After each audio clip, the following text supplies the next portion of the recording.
In the Western world, when we think of Muslims, this is what comes to mind. Good evening. We start with the breaking news out of Paris and what, at least at this moment, looks to be a city under terror attack on several fronts. A New Year's Eve attack on scores of women in Germany has one city in that country on edge. Over the weekend, thousands took to the streets of Cologne to protest a string of vicious sexual attacks by men who were reportedly of Arab and North African descent. Why this moment is the motherlode of bad ideas. Jesus. So We see extremists who hate America because of its freedom. We see a group of religious fanatics who want to impose their view onto the world, and anybody who doesn't converge deserves the worst. But does Islam actually create extremists, or is it created by the West itself and Islamic-controlled states? There's a man named Tom Anderson who created software that scanned the Torah, the Quran, and the Bible, in search of which was the most violent. Tom stated, of the three texts, the content in the Old Testament appears to be the most violent. Killing and destruction are referred slightly more often in the New Testament, 2.8%, than in the Quran, 2.1%, but the Old Testament clearly leads more than twice of the Quran in mentions of destruction and killing, which is 5.3%. So if the Torah is 3.2% more violent than the Quran, then why aren't there Jewish extremists? Well, the reason being made that there isn't any Jewish-controlled states, with the exception of one, Israel. The most famous story from Jewish texts is the story of Moses. This is the most important story in Judaism. To give you a little backstory, everybody knows about the story of Adam and Eve, getting banished from the Garden of Eden, which is also known as Canaan. The story of Moses is the Hebrews' journey back to Canaan, which is the Garden of Eden. Throughout Moses' journey, it is clear that Yahweh wants the Hebrews to live in Canaan, as it was considered the Promised Land. Moses never makes it to Canaan, however, he did get to see it before he died. His successor Joshua takes over from Moses and enters Canaan. However, there's a problem. There's already people living there, but Yahweh had a solution. He ordered the Hebrews to slaughter every Canaanite living in the Promised Land. Here is the quote from God from Deuteronomy 7:1-2. When the Lord your God brings you into the land you are entering to possess and drives out before you many nations, then you must destroy them totally, make no treaty with them, and show them no mercy. A word that is often used in these texts is harem, which is Hebrew for the complete annihilation of a particular group or people for God. This word was not used in a negative way, but with encouragement in the Torah and the Talmud, and they did. In the book of Joshua, the Israelites slaughtered and destroyed the residents of Canaan because their God told them to, because they lived in the region which was promised to them. Canaan today is Palestine. If you have ever listened to interviews of Israel civilians, this is what some of them have to say. And it could just be any random Arab. Doesn't matter whether they were involved or not? No, it doesn't matter.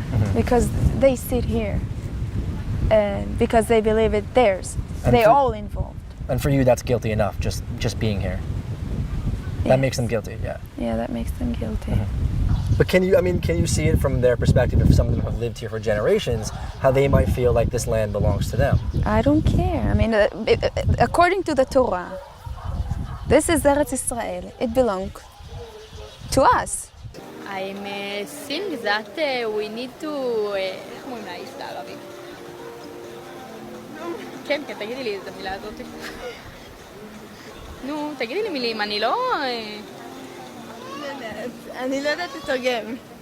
I don't know how to translate. I don't think there's any answer to it.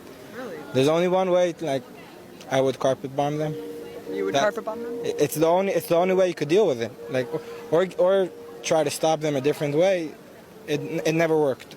You mean all Arabs or Gaza or? I believe that they, like, I hope to believe they're not, but I do think they are, because I don't trust them. You can't trust them, and that's the only way I believe that. The only way is just to stop it completely. This is religious extremism, or Jewish extremism, the same that Muslims are accused of.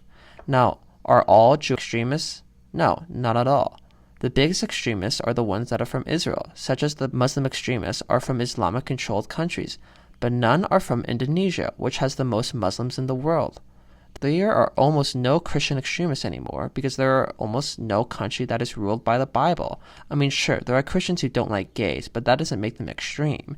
Extremists believe that gays should be sentenced to death, but that wasn't the case when Christianity ruled the countries in the world before. Europe would burn people at the stake who oppressed the church in any capacity. The church was incredibly corrupted and would alter the Bible to instill fear into its citizens. For example, there is no description of Satan or hell in the original text of the Bible. The book of Mark and the book of John had no mention of demons or even angels. Meanwhile, the book of Luke and Matthew, although mentioned demons, but almost as a metaphor rather than a physical being.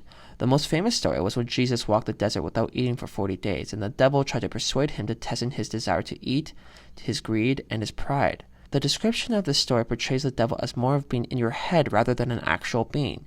Basically, that the devil is inside of us all. C.S. Lewis had a famous quote that stated, "The gates of hell is locked from the inside." However, in the 10th century, the church turned the devil into a physical being that lives in hell, and you'll be there with him getting raped if you don't become a Christian or if you're rich. During the church's corruption days, they would allow citizens to pay them money in order to grant them access to heaven. So it must have been convenient for them that Jesus punishes the rich. It's a little weird that Jesus states to love everybody, including your enemy, unless they are rich, gay, or not Christian. Then, screw you, you go to hell, literally. So why do religious controlled states create extremists? Because the texts are taken as literal rather than metaphorical, and like any entity that has a lot of power, they will abuse it. Muslim extremists think women should be oppressed and gays should be killed, not because of Islam, but because that was manipulated from the hand of man who abused their power. A common method to keep a group of people oppressed is to take away their education. What planted the seed that began the rise of countries being independent from the Catholic Church was the printing press.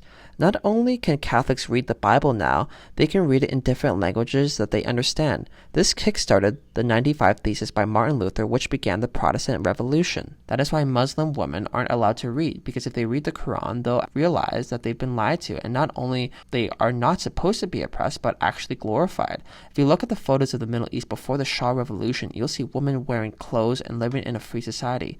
The primary religion was still Islam, but there is no extremism or oppression of any particular group until the Islamic Revolution in 1979, which stemmed from the coup d'etat organized by the West. The constant military intervention and interference into the Middle East is what creates these terrorist attacks. You oppress a certain group of people. When they retaliate, you screen terrorism and use the reaction to justify a further oppression. There's a constant cycle in the Middle East that you may have noticed. A tyrannical regime is running an area or a country in the Middle East. The United States then funds a resistance group that overthrows the regime. Then that same U.S.-funded regime takes control, becomes tyrannical, and thus the U.S. funds another regime, and the cycle continues. If you look at the enemies of the U.S. in the past, such as Osama bin Laden, Saddam Hussein, Gaddafi, etc., one thing they all have in common is that at one point in time, they were funded by the United States. Hamas was even funded by Israel, which is just an extension of the United States. The West needs to control the Middle East as much and as long as possible. Therefore, they need new enemies. If you look at the most powerful empires in history, almost all of them had influence over the Middle East, even before oil became a valuable resource. The Middle East is connected to every continent besides the Americas and Oceania. Whoever controls this region has major control geopolitically. They control trade routes, control governments, keep an eye on their enemies, and influence over important regions, not to mention the valuable resources it contains. If you pay any attention to the political landscape today in the United States, this is a common theme. Here's my plan to dismantle the deep state and reclaim our democracy from Washington corruption. Not the deep state managerial bureaucracy that runs the show today. Well, to my mind, this is the very definition of the deep state. Shut down that deep state. The deep state. Whoever the deep state is, influential political figures have agreed that there is a group of people that pull the strings of the United States and should be abolished, at the very least restricted. These figures advocate on reversing the agenda of the deep state. However, as much as these certain people oppose the deep state agenda, there is one area they do not touch or show any indication to change: the Middle East. If Islamic extremism is that bad, then how come the people living in the Middle East don't resist these oppressive regimes, and how come they don't advocate for the U.S. to intervene? Well, if you look back at a similar situation like the Soviet Union, under Stalin's regime, many Soviets were oppressed by the Soviet Union and its totalitarian rule. But the Soviet Union lasted for over 70 years, and it's not like revolting is something that is foreign to the Russians. Well, because in 1941, the Soviets faced a bigger threat than Stalin. Hitler, and the Germans. As bad as communism was to the people, they all faced a bigger threat and thus created a bond amongst the comrades and a sense of pride that prolonged the Soviet Union far more than it should have been. This is the case with Islam in the Middle East.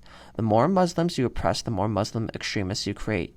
Right now, it is popular to critique Islam and the mass Islamic migration into the Western world, but those people that advocate to restrict uncivilized migrants to flood their countries shouldn't advocate for bans or stronger borders. They should advocate for abolishing Western military interventions into their countries that create these mass migration issues in the first place.